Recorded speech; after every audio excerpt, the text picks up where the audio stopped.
Ahoj! Vítáme vás u našeho nového podcastu, který se jmenuje Všeho chuť. Já jsem Amálka. A já jsem Matěj. A jak už název vypovídá, bude to podcast o všem. Úplně o všem. Co nás zajímá, nějaký drby prostě ze světa celebrit. Který potřebuje prokecat, prodrbat a sdělit s váma. A vzhledem tomu, že hodně věcí je třeba v angličtině, tak když to prostě někdo bude potřebovat, tak my tady od toho jsme, aby jsme vám to objasnili v češtině. Jo. Abychom se sbírali všechny ty informace, přeložili vám to a nemuseli jste se s tím vlastně cercat. Hledat ty informace. Takže doufáme, že se vám bude líbit. A první díl je o kauze P. Diddy. Což vlastně teďkon všude letí po internetu, protože je to dost velká kauza. Někteří to nazývají jakožto pád Hollywoodu, kdy do toho je zapojených hodně celebrit. Jo, takže se asi pustíme do toho a já mám první část, která je víc o jeho životě. A já mám potom druhou část, která je spíš o takových těch konspiračních teorií a drbech. Takže děkujeme, že nás budete poslouchat.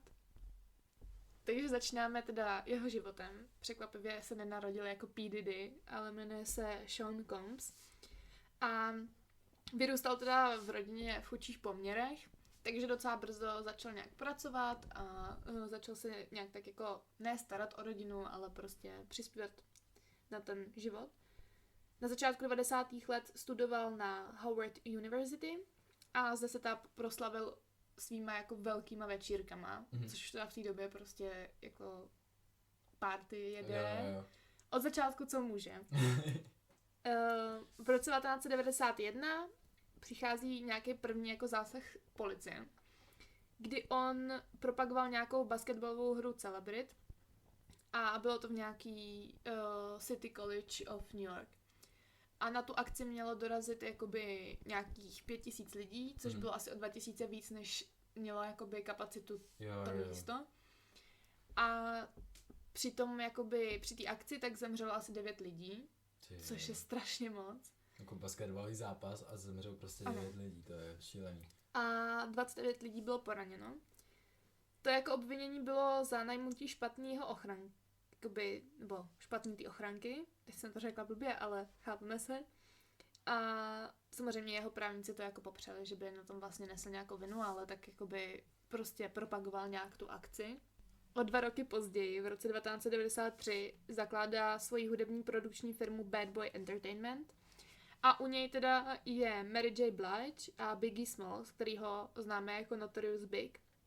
A samozřejmě jako mnoho dalších, ale zase ta firma úspěšná docela od začátku. V roce 1976 byl oceněn nějakou American Society of Composers, nevím přesně, jakoby, já jsem o tom předtím teda neslyšela, jako textař o roku. V roce 1997 právě ten jeho kamarád Biggie Smalls, Notorious Big, tak byl zavražděn, což je vlastně souvislost i s tím případem Tupaca, že jo, Shakura, kdy vlastně tam na to má být nějaká souvislost, ale je to docela složitý, takže tomu jsem se víc jako nevěnovala. Ale důležitý je, že právě tahleta smrt vedla k napsání písně I'll Be Missing You. Z té písně se stal mega hit a byla v The Billboard Hot 100 po dobu 11 týdnů. Takže ta jako hodně docela. A vlastně tahle píseň odstartovala nějakou jeho jako i hudební kariéru, kdy vydává první album No Way Out a to dostává platinový status. Nevěděla jsem, co je platinový status. Já taky ne teda. Já jsem vždycky jako slyšel, že to dostali ty celebrity za ty alba, ale právě jsem si jako říkal, co to je. Jo, a teď jsem to konečně zjistila, co to je. Je to nějaký odměnění toho alba za mimořádně úspěšný prodeje a vlastně se to rozlišuje na ty jakoby nějaký stříbrný, zlatý a platinový desky podle toho, kolik toho jakoby prodáš. A zase to uděluje nějaká jako asociace hudby a nahrávek, ale to je asi nepodstatný. No a to album se stává 3. nejprodávanějším ten rok a má 34 miliony kopií jenom v USA. Celosvětově to teda bylo víc. O rok později za tohle album i za ten hit ten Diddy vyhrává Grammy. Což teda se dostáváme do toho, že začíná být hodně populární už jakoby ve světě celebrit, že to není jenom jako nějaký začáteční. Jo. No a v tom roce 1999 vydává druhý album.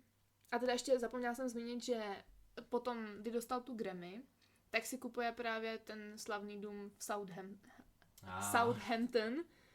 A tam začíná pořádat ty Labor Day White Parties, který teď všichni známe z těch fotek, které se vynořily jako White Parties. A to se stalo jakoby každoroční událostí pro bohatý lidi. Takže zpět do roku 1999 Dita vydal to druhý album. No a v tom samém roce byl zatčený za zmlácení Interscope Records Executive. Tomu prý zlomil ruku, čelist a způsobil poranění hlavy. Tam přiznal vinu. Nečekaný. Ne. A tam musel teda navštívit nějaký jednodenní jakoby zvládání steku. Ale jednodenní, tož jakoby... Takže vlastně k ničemu. Takže úplně jako na nic. O 3 měsíce později přichází známá střelba v klubu, kdy on chodil s J-Lo, v tom klubu byl i s J-Lo. A tam došlo k nějaký potyčce, kdy ten Sean byl, nebo jako Diddy byl napaden a vyhrožoval někdo i tomu jeho chráněnci raperu Shineovi. Tam došlo tak k tomu sporu, zazněl nějaký výstřely a 3 lidi byli postřeleni. A to byly jakoby okolo lidi, nebylo to vlastně nikdo asi z nich, co jsem si tak jako dočetla. J-Lo, Diddy, jeho bodyguard a řidič utekli i s tou ukradenou zbraní, na kterou teda nikdo neměl jako licenci, takže byla prostě nelegálně držena. A vlastně potom v tom roce 2001 byl ten soud s ním za tuhle událost, kdy teda Diddy byl obviněný za to nezákonné držení zbraně a podplácení jeho řidiče, aby řekl, že on nabil tu zbraň a vlastně jakoby prostě to nebylo jako na toho Diddyho, že to vlastně jakoby... Aby neměl špinavý ruce. Jo.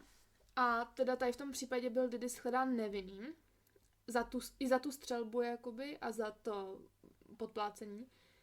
A za tu střelbu byl obviněn jeho bodyguard.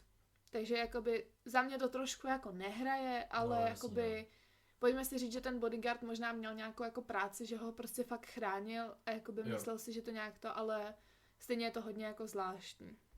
A po tomhle incidentu jakoby s J-Lo už nebyl, to se vlastně jako dost distancovala od něj. Tady se potom přejmenovává teda na P. Diddyho v showbiznesu, jak už ho my všichni známe. V roce 2001 se objevuje ve 2 filmech.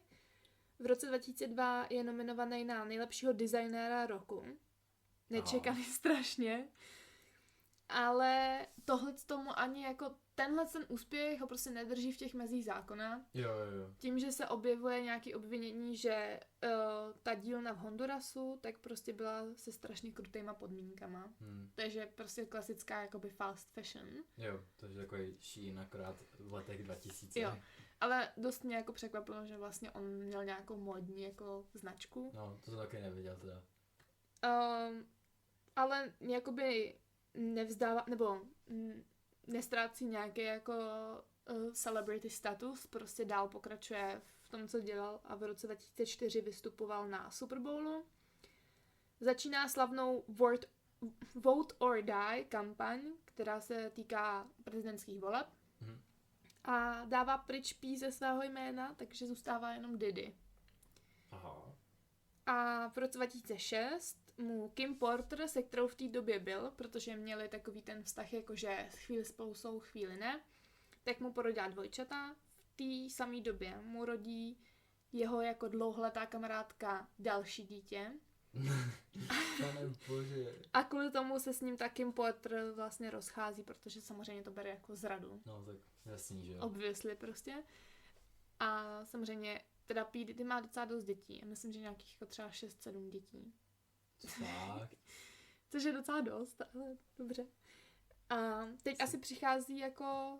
Sorry, chtěla jsem něco říct. Myslím, že se činila, to bylo všechno. Teď přichází asi ta největší kauza, která prostě tady je. Je to kauza Cassie.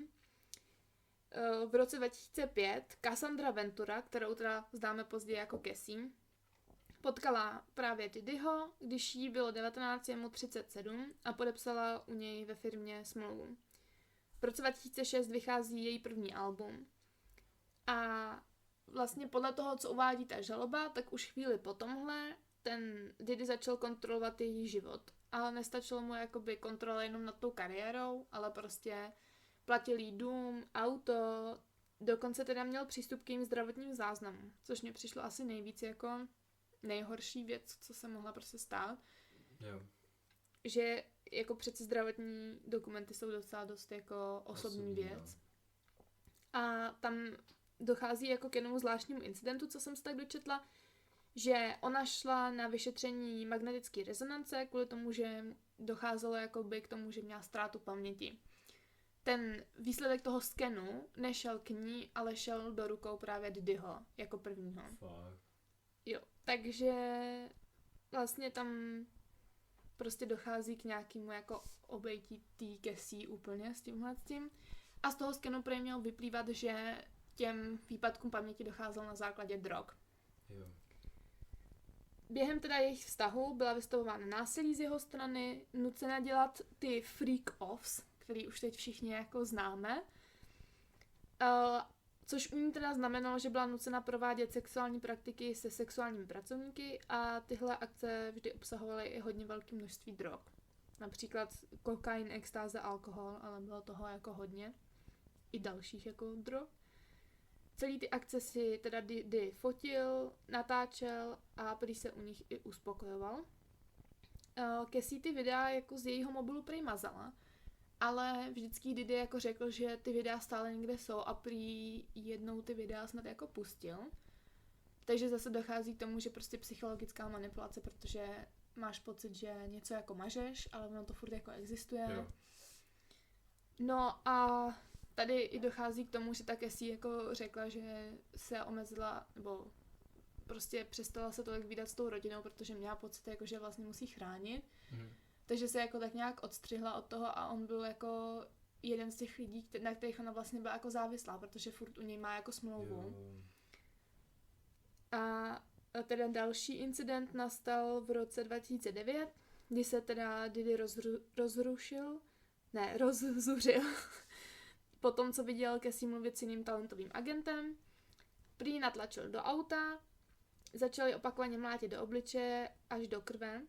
No a Diddy nechal svými zaměstnanci odvést do hotelového pokoje, kde měla být snad týden, bez toho, aniž by mohla být jakoby propuštěna domů.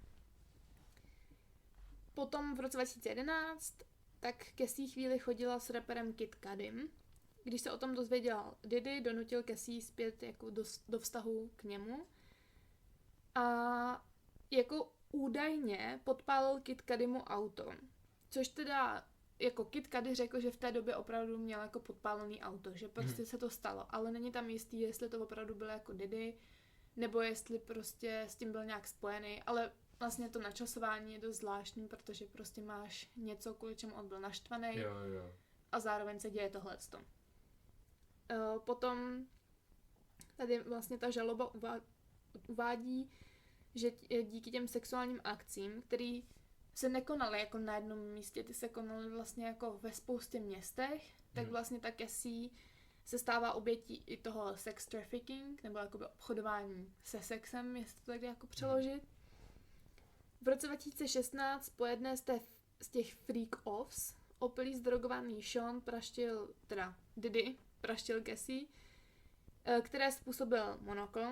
Poté, co teda usnul, tak ona se pokusila o útěk, ale on do ní vyběhl, nebo za ní vyběhl do chodby a u výtahu ji napadl a několikrát uhodil. S tím, že ona skončila na zemi, on jí sebral tašky, odběhl zpátky do pokoje, ona se zvedla a začala jakoby zase někam jako utíkat, protože prostě chtěla jako odejít. On se vrací, no a protože už jakoby asi viděl, že už jí úplně jako za ní se nedostane, tak po ní hodil jakoby do té chodby skleněnou vázu a ona tenkrát se jí povedlo jako utéct, ale to ještě nebylo konec jakoby úplně toho jejich vztahu. Jo. Každopádně celá tahle jako věc je natočená a bylo to známý video, který vyplul před tím rokem na povrch z toho hotelového prostě lobby nebo z té chodby, kdy i na tom videu ten Diddy nemá nic jiného na sobě než ručník kolem pasu. Což za mě jako jediné, co to vypovídá, že ten člověk si prostě byl jistý tím, že jako jí dohoní, že jí vlastně nějak zvládne i bez ničeho navíc, jí prostě spacifikovat. A vlastně jednou rukou, protože tou druhou si držel, že jo, ten ručník. Jo. No a proč to video nebylo na veřejnosti už v roce 2016? Je nejspíš ten důvod, že Diddy měl údajně zaplatit $50,000 hotelu za smazání toho záznamu. Očividně ke smazání úplně nedošlo, ale prostě furt to bylo jako o nějakých 7 let později, než to potřebovalo být. V roce 2018 se sešli na večeři, kde ona se s ním měla teda chtít jako rozejít a po té večeři přes její jako nesouhlas, tak on se vnutil do jejího bytu a znásilnil jí. Potom se jí povedlo už od něj nějak distancovat, což je jako jediný štěstí pro ní. Jo. A o rok později se teda Cassie vdala. Má teď děti, nebo dítě, to si nejsem jistá, jestli jako jedno nebo víc, ale to vlastně není úplně podstatný pro nás. Důležitý je, že v ten rok jí skončil kontrakt s tou Bad Boy Company, což pro ní bylo prostě finální osvobození od Diddyho. A v listopadu 2023 podala Cassie žalobu proti Diddymu. Tam se právě objevily ty záběry z toho hotelového lobby, s tím, že se za to Diddy omluvil, jakoby, že na Instagramu, to je taky to známý video, jak on tam sedí a omlouvá se. Jo. A tam se omlouvá za své nechutné chování na záběrech, což není prostě adekvátní omluva, to všichni víme. A teda spor byl mimosoudně vyrovnán, což jsem teda netušila, ale je pravda, že ten spor byl hodně takový, jakože to najednou vyletělo všude a pak se to dál neřešilo. A já jsem netušila, že to bylo tam mimosoudně jako vyrovnaný, ale prostě tím, že nebyl žádný jako soud, tak dává to smysl. A myslím si, že i pro ní to bylo asi lepší, než to úplně jako řešit znova celý. Že jsi nechtěla prostě procházet znova těma traumatama, vzpomínat na to, vypovídat u toho soudu a takhle. No. A ještě jak dlouho by se to táhlo, že? Protože prostě on má peníze na právníky. Furt by byla zároveň prostě s ním v kontaktu a podle mě prostě už ho nechce v životě vidět, takže jo, jako... taky z toho mám ten pocit, no, že radši jakoby z toho asi dostala ty peníze, než jakoby to, že se to prostě bude táhnout třeba 5 let a známe americký soudní systém, takže nevím, jestli by to dopadlo v její prospěch.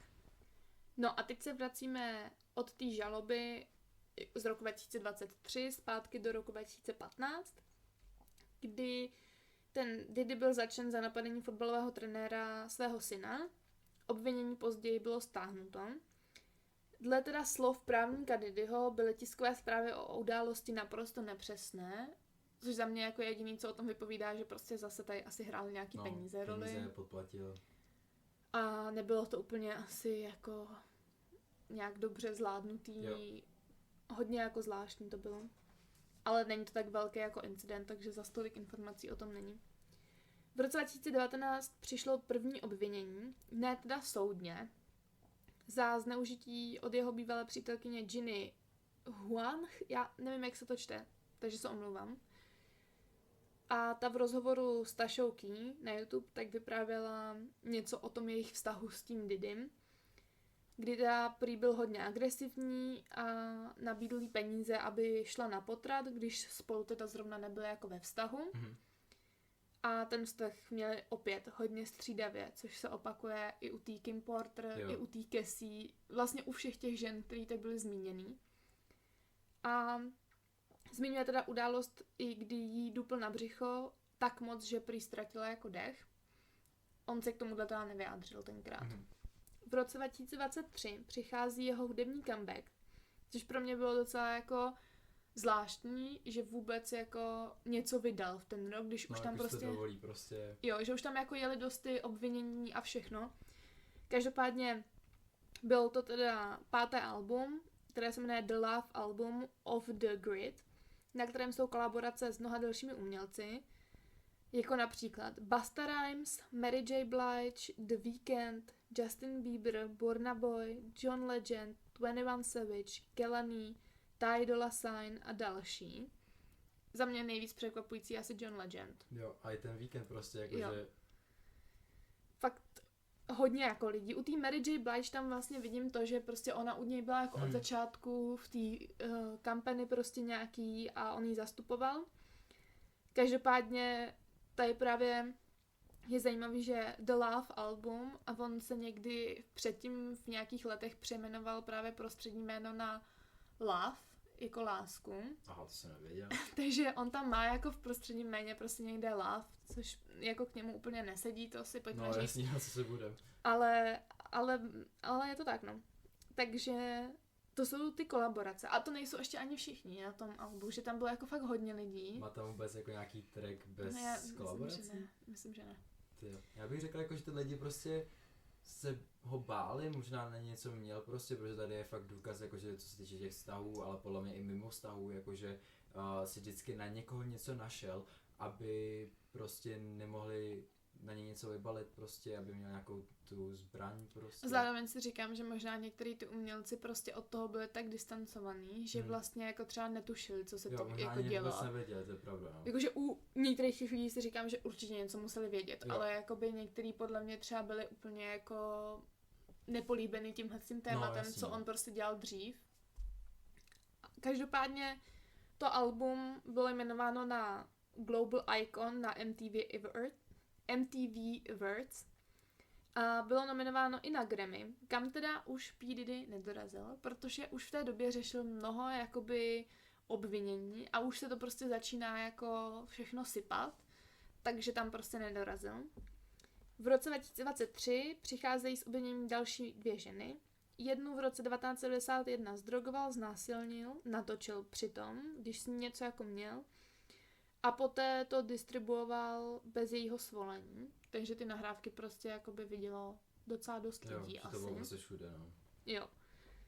A tu druhou ženu s její kamarádkou sexuálně napadl právě Diddy i se zpěvákem Aaronem Hallem, nebo nevím, mě vždycky by to skloňovat ty jména, ale prostě Aaron Hall. Diddy ji prý napadl, aby jí zabránil omluvení o té události. A to nevím, jestli se stalo to napadení jako teď někdy, nebo už v té minulosti. Každopádně ono to je asi jedno. Jde spíš o to, že jí prostě napadl. Jo. A tý teda bylo 16. V tu dobu, kdy se to stalo. A přichází pak další obvinění na konci roku 2023 od slečny, kterou v roce 2003 Diddy znásilnil s dalšími lidmi a v té době jí bylo 17. On ji teda měl zdrogovat a potom, co všechno skončilo, byla v neskutečných bolestech a nemohla se skoro ani postavit a ani si nemohla vzpomenout, jak se dostala domů. Tam zase ten Diddy tu vinu popírá. A tam si myslím, že když jsem to četla, tak tam bylo docela jakoby, přesně jak jsem zmiňovala, ten soudní systém. Tak mám pocit, že když to bylo jako u toho soudu, tak ten soudce nějak řekl, že pokud ona s tím chce pokračovat, tak musí přestat být v anonymním jako režimu, že, nebo jako režimu. Prostě musí jakoby říct, jak se jmenuje a takhle, aby se mohlo dál pokračovat s tím soudem, což mi přijde jako šílený, že protože prostě chceš být anonymní, že jo?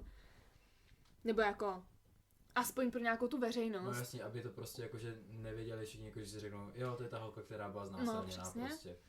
Takže si myslím, že tohle asi bylo jako úplně nedořešený, protože jsem nedohledala jako, že by ta holka měla nějaký jméno nebo takhle, takže si myslím, že ona to asi úplně jako dál v tom nepokračovala přesně z tohohle důvodu, ale jsou to víc tady to spekulace, než že bych to jako někde věděla, ale myslím si, že to je ten důvod. A v roce 2024 přichází obvinění od producenta Rodneyho Jonese, to je náš asi první muž na seznamu obvinění, který obvinuje Seana Diddyho ze sexuálního obtěžování, měl ho prý nutit do sexuálních aktivit s prostitutkami a i muži a měl mu i vyhrožovat. To vše mělo trvat asi rok. Potom přichází zase obvinění 2024 od Dawn Richards, která ho obvinuje ze sexuálního obtěžování a nevyplácením výplaty včas a dalšími věcmi, ale taky zde zmiňuje, že jí Diddy a vedoucí jeho ochranky znásilnili v roce 2001. Zase se objevuje to, že prostě někdo z blízkého okolí, jako ten bodyguard předtím a ten řidič, tak tady teď zase někdo jako z ochranky prostě v tom jedou nějak Že trošku. ty prostě lidi, kterým se obklopoval, taky nebyl úplně svatí. Jo. Tady potom mám napsaný, že teda přichází další a další obvinění. Ono toho fakt bylo hodně. A v té době, kdy tam byl ten článek nějak sepsaný, protože to není úplně jako, nebyl to nejnovější článek, tak psali, že se jakoby odhaduje, že by fakt mohlo jít jako o stovky prostě obvinění. To jsem taky četl. No. Takže oni tam odhadovali, že těch obvinění fakt přibude ještě hodně, takže ono, kdybych tady měla psát jako každý, tak vlastně se budeme pak jako opakovat, ale jde o to, že tady ty byly takový hodně v něčem rozdílný a zároveň zase jako stejný v tom, že prostě on něco jako takovýho udělal. A to je prostě šíleně, jakože vím si, že většina těch obětí byla v té době jako ještě nezletělá, jakože... No právě. A jemu prostě bylo přes 30 ve většině těch případech. Tady potom teda dal všechny ty jako obvinění, logicky ta ovlivňují i ten jeho mimosoudní život. To nám je asi docela jasný. Rezignoval ze své židle ve vedení jeho televizní sítě Revolt. Netušila jsem, že měl televizní síť. Hulu zrušilo show o něm a jeho rodině.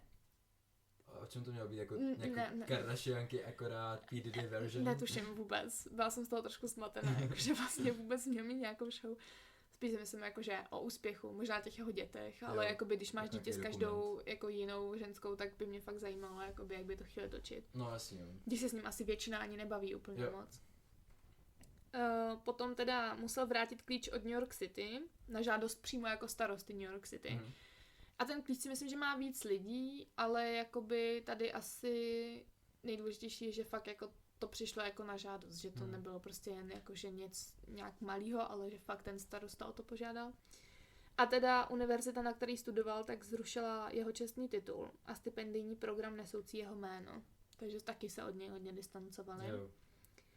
V březnu roku 2024 Department of Homeland Security prohledalo jeho dům v LA a Miami. Tam byly zabaveny nějaký počítače, další zařízení, prostě co jako našli a co jim přišlo vlastně podezřelý. Tady teda jako bylo potvrzený, že ty domovní prohlídky byly provedeny na základě nějakého jako vyšetřování, obchodování se sexem, tedy jakoby to sex trafficking, ale nebylo teda jakoby ještě jasný, jak to je spojený s tím, co se děje teď okolo toho Diddyho, jakoby jak to souvisí s těma obviněníma a všechno. Jo.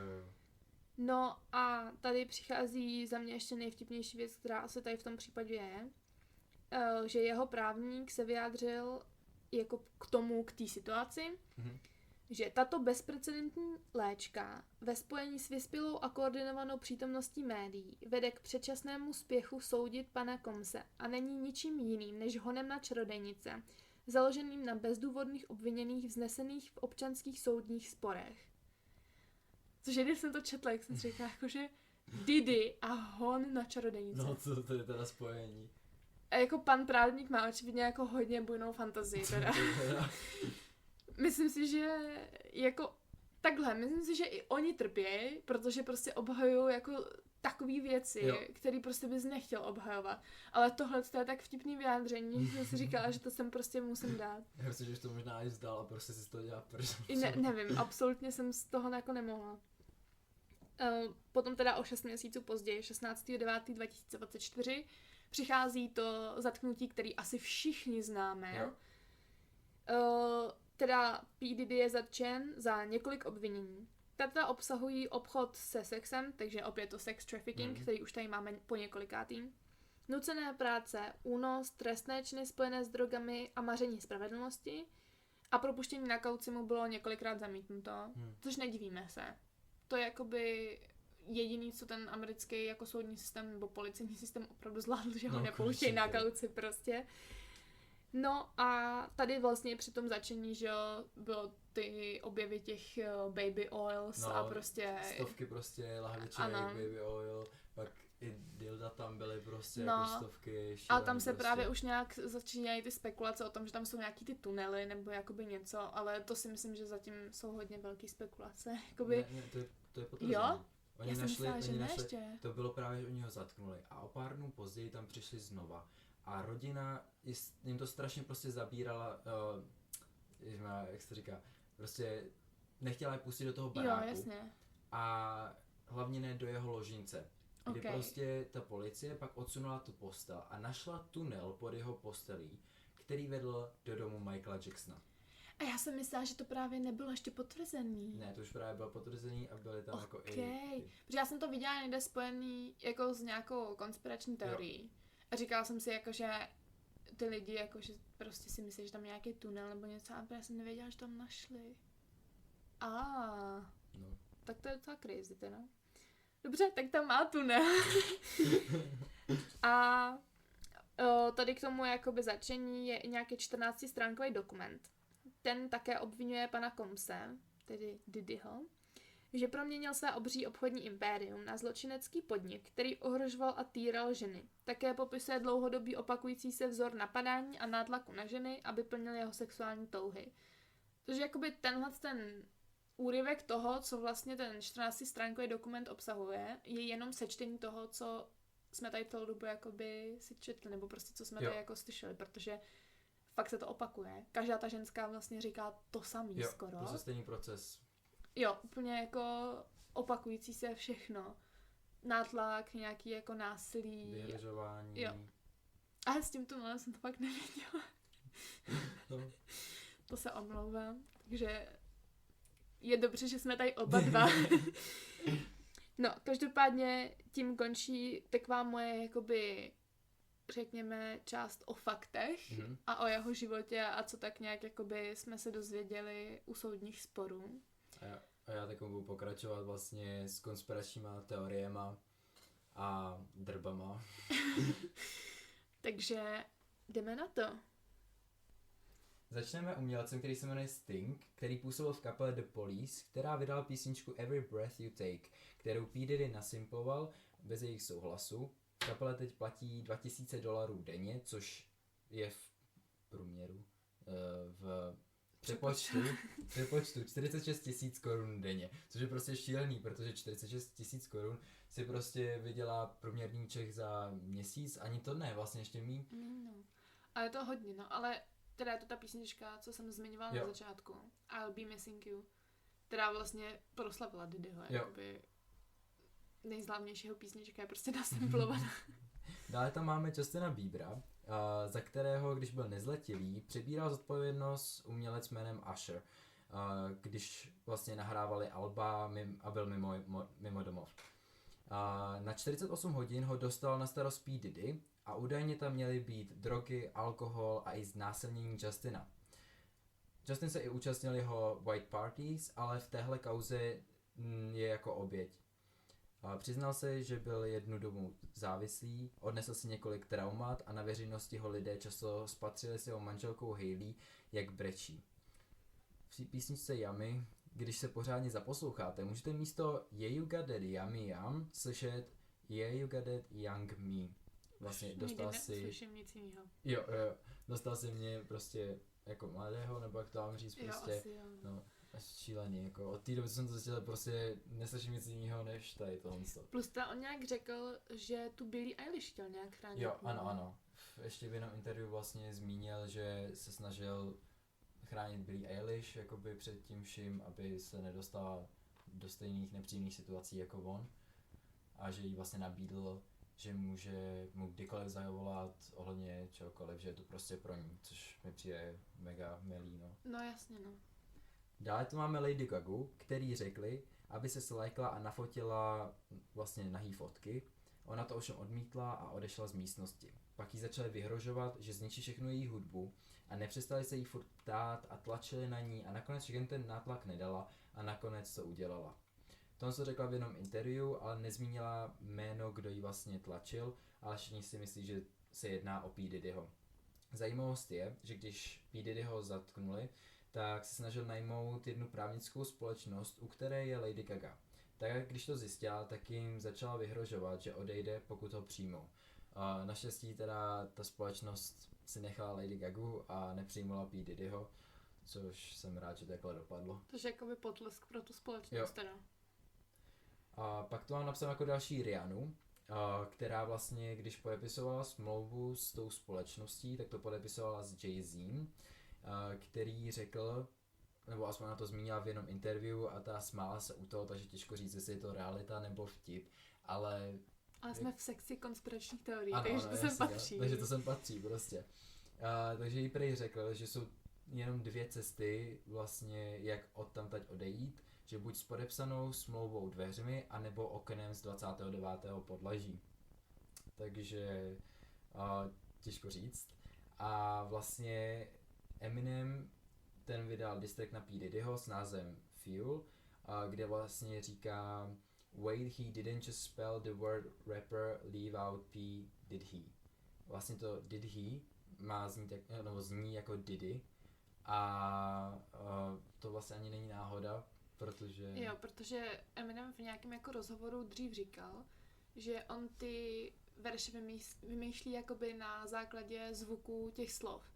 Takže ještě u něj o to víc dává smysl to, že to tak jenom zní a není to jako napsaný v textu, jo. Protože já mám pocit, že jako v těch jeho rapech hodně často máš pocit, že on něco jako řekne, ale jako v textu to je něco jiného. No.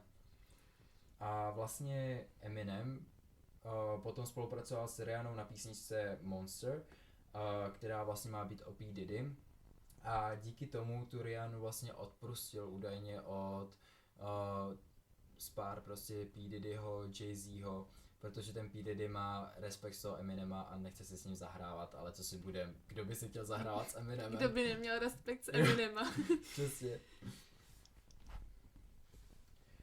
A Kesha nedávno sdělila fanouškům, že konečně dostala práva na svoji písničku TikTok, kterou vydala 7. srpna 2009 jako hlavní a debutovou píseň z alba Animal. A má v plánu změnit text. Na Coachelle zaspívala místo Wake up in the morning feeling like P. Diddy, Wake up in the morning feeling fuck P. Diddy. Nevíme, jestli to bude úplně přímo ten přepsaný text, jakoby... Já si myslím takhle, že to nějak jako zmínila, že to chce opravdu jako přepsat, protože prostě tady se dělo jako hodně věcí, to jsme si už jako řekli, že prostě toho je hodně. Ale za mě nejvíc ikonický je, že to prostě zaznělo na Coachelle. Jo. S tolika jako lidma, kteří tam byli. Přesně. A teď se dostáváme ke Queen Bee, k naší Beyoncé, kdy někteří si myslí, že má prsty za vším. Nebo respektive, že P. Diddy a Jay-Z se rozhodli, že z ní udělají vlastně novou popovou královnu za jakoukoliv cenu, i když prostě bude potřeba se někoho zbavit. Což jsou nějaké teorie, že vlastně se zbavili Michaela Jacksona, Ali a Left Eye, což byly asi v té době největší konkurenti Beyoncé, těžko říct. A fanoušci si všimli textu písně She Knows od J. Cole, Cults a Amber Kaufman, kde se zpívá Rest in peace to Ali, Rest in peace to Left Eye, Michael Jackson I'll see you just as soon as I die. She knows. Takže to je potom myšlení na tu Beyoncé, že ví o všem, co se jakoby děje, ale zase jsou to jenom jakoby spekulace. A poté taky lidé hledají spojitosti i v číslech, kdy Jay-Z, P. Diddy i Beyoncé se narodili 4. Což bych řekl, jako, že v tom nehledal nějakou spojitost, protože neovlivníš, jak se narodíš. A poté zároveň, že Jay-Z vlastně vydal album s názvem 444, nebo 444, nevím jak tam prostě 3 čtyřky, přesně. Což si myslí lidi, že vlastně má jako vyjádřit tu trojici, tu Beyoncé, P. Diddyho a Jay-Zho. A pak ještě Beyoncé vydala album s názvem 4, což bych tam taky nic jako extra nehledal, protože to bylo prostě jenom její 4. album, tak to pojmenovala 4. A pak teda poté ještě hledali spojitost, že všechny 3 oběti zemřely 25.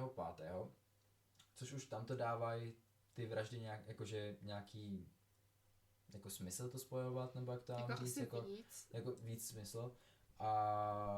Ale myslím, jako, že to nebude stále jako pravda, že to je spíš jako stejný hledání detailů jako Swifties, když jsou Delulu a hledají easter eggs od Taylor Swift. Omlouváme se všem poslouchajícím Swifties. To nemyslíme nějak špatně prostě. Ale je to hodně takový, jako, ne že rýpání, ale jako hledáš podle mě jako už ve všem ty věci. Jo. A jako neříkám, že to nemůže být pravda, jakoby to není o tom, že by to nemuselo tak být, ale na druhou stranu jsou to fakt takový hodně jako náhody. A teda když jsme u té Taylor Swift, tak je tu teorie, když vlastně bylo předávání cen MTV v roce 2009, tak Taylor vyhrála v kategorii za nejlepší video. Tuto cenu jí předával Kanye West a přerušil její proslov se slovy, že Beyoncé má nejlepší videa všech dob. Lidé si myslí, že ji chtěl ochránit pouze před Beyoncé. Nevím úplně. Sice jenom jako Taylor ještě byla začínající, proč by se chtěla hned zbavit, jako kdyby ta už se v té zbavovala. době nedělala ještě ona jako víc country muziku? No dělala právě, jakože vlastně ani nelezla do oboru, se dá říct. No v té době ještě mně přijde, že ne. No. A hlavně jako Kanye, to prostě... Já nevím, jestli jste někdo sledoval jako Kardashianky v té době, kdy tam začal být jako Kanye. Což já jsem teda sledovala díky mojí sestře. Tak už mám pocit, že v té době on byl takovej dost jakože... Ne jako takovej, jaký je teď, ale už byl jako trošku výstřední, to jakoby asi všichni víme. Ale prostě zrovna u něj si tím úplně jako nejsem jistá po tom, co se děje, spoustu těch věcí a nejspíš opravdu jako má bipolární poruchu, ani prostě neléčí. Je to prostě zvláštní jako věc za mě. Spíš, a hlavně tam ještě nejhorší za mě je, sorry, že tady tak jako prodlužuju, ale že vlastně oni měli beef s tou jako rodinou, že vlastně jako Taylor Swift prostě neměla ráda Kardashianky a Kardashianky neměly rádi jí, takže tam to šlo jako ještě za to, že to byl jenom Kanye. A zároveň, kdyby chtěl chránit Taylor, tak proč by potom na ní vydával nějaký jako disy, nebo chápeš, jako že prostě nějaký písničky, kde by jí hejtil. Že tam mám pocit, že bylo ještě jako spoustu věcí potom, které se prostě jako řešily a nesouvisí to úplně s tím, že by to bylo jenom jako návaznost na tohle. Ale tak samozřejmě to jako tak může být, ale přišlo mi, že tam je mnohem jako víc věcí, že tohle je takový hodně jako náhodná jako věc. Pak ještě lidem přijde divný, že prostě hodně umělců na těch předávání cen děkuje Beyoncé. A podezírají třeba Adele, která vyhrála v roku 2017 Grammy za nejlepší album roku, tak vlastně rozlomila tu Grammy vejpůl a půlku dala Beyoncé. A lidi si myslí, že to bylo jen kvůli tomu, aby se zachránila, což jako si nemyslím. Prostě hodně lidí obdivuje Beyoncé, co se budeme, je to prostě fakt číslo 1, bych řekl. Za mě jako má hodně zajímavou hudbu. Jo, je to prostě něco fakt jiného než ostatní. A... Jako spoje víc žánrů. Jo. Ale je pravda, že s tím se hodně vynořily ty kompilace jako lidí, kteří vlastně děkují Beyoncé na těch jako cenách. Jo. Takže těžko říct, jak to je, no. A potom tady mám jako poslední teorie a to je Cecil, která vlastně postla tweet. V době, kdy to byl ještě Twitter. Přesně, to je jako vlastně aplikace X, to je strašně debilně, ale všichni tomu prostě budou říkat furt Twitter. A tam vlastně napsala věty, které nedávají vůbec smysl. Baby, everything your own nice cat eats, potom kangaroo is dead, nowhere and purple penguins every day, my egg.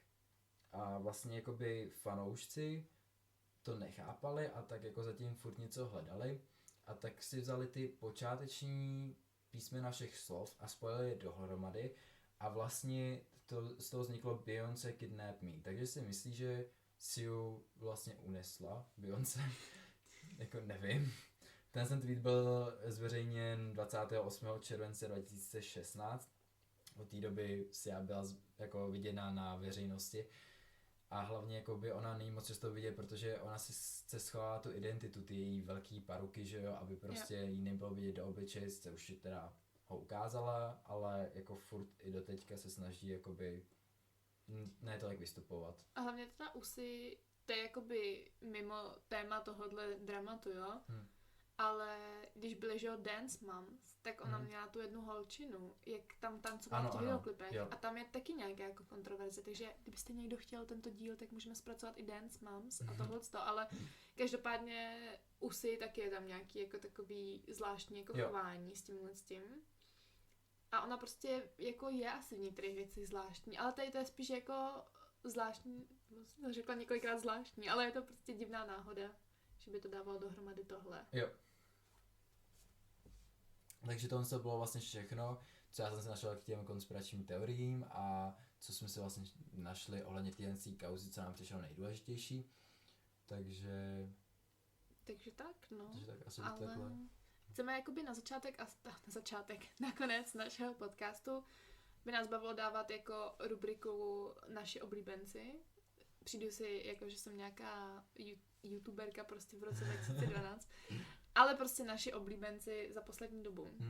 Takže jakoby prostě cokoliv, co nás baví. Takže za mě asi začnu. To teď je momentálně film Vlny od Mádla. Byla jsem na tom už 2krát v kině, actually. A musím říct, že jako ten film je fakt dobrý. Byla jsem na tom 2krát, to o tom dost vypovídá. Já to ještě nikdy to neviděl. Doporučuji to do kina jít. Jako z toho kina je to úplně zážitek. Aha. A za mě baví i ten příběh, jakože hodně lidí by řeklo třeba, že už máme dost příběhů jakoby na tohle téma, ten rok 68. Ale myslím si, že toho stále není dost a mě ty filmy prostě baví o téhle tématice. A tady to je zase trošku z jiného pohledu a ten film mě moc bavil, takže pokud jste neviděli, běžte do kina, bude se vám to líbit i v kině. Takže to je za mě asi tento jakoby podcastový díl doporučení mého oblíbence. Já teda momentálně sleduju tu novou sérii Outer Banks. Okay. Já jsem se toho fakt bál, protože... Já viděla podle mě první, no. Já to teďko nechci hejtit, ale jakože ta 3. série už mě nebavila. Že to bylo furt takový jako dokolečka, že hnaní za pokladem, pak to zase ztratili. Je to podle mě nejsi první, kdo mi to říká. Jakože nebavila mě ta 3. série tolik jako ta první a druhá. A teďko možná, jak jsem měl prostě pauzu od toho, je tam ta 4. série, já nebudu říkat jako co tam jde, ale prostě mě to baví a přijde mi to zatím fajn. Já jsem to dál neskoukal zatím celý, protože ještě ani to vlastně nevyšlo jako celý, že jenom půlka toho seriálu a já jsem teprve asi v prvních 2 dílech, ale prostě mi to přijde zatím fajné. Takže to je jako super a pak ještě jsem se koukal na ten Netflix, na ten seriál těch Menendezových bratrů. A na to jsem se taky chtěla kouknout, ale tím, že já jsem neviděla totiž první sérii jako o tom Jeffrey Dahmerovi, protože jakoby... On to nevadí, jakoby... No já vím, no, ale jakože tenkrát mě přišlo zvláštní, jak některé věci pojaly v tom seriálu. I když byl jako dobrý, tak mám pocit, že jsem slyšela od některých lidí, že se jim to úplně jako nelíbilo. Mně se ten seriál jako takový líbil, ale spíš co jako lidi hodně jako naštvává, že jsou tam nějaký věci, které nejsou pravda a že z nich jakoby, ne že dělají ty špatný, ale prostě...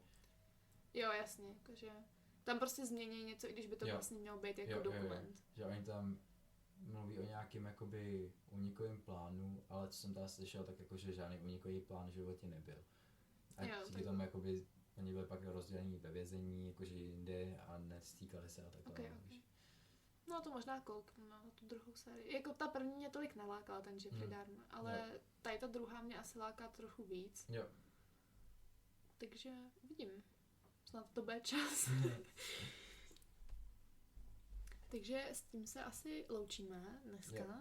Končíme náš první díl podcastu Showchuť. Omluvte všechny naše chyby a přeřeky, protože jako dělat to poprvé je fakt docela zvláštní pocit. Jo. A slibujeme se, že my se zlepšíme a potom budeme úplně profesionální. Ano, i když si myslím, že jako přeřeky na mé straně určitě nehrozí, že by vymizely. Na mě taky ne. Ale doufáme, že se vám náš první díl líbil, že to třeba někdo uslyší. A kdyby náhodou to někdo slyšel a měli jste třeba nápady, co bychom mohli jakoby dál zpracovat, nebo co by vás třeba zajímalo, co se děje ve světě celebrit, tak můžete dát vědět.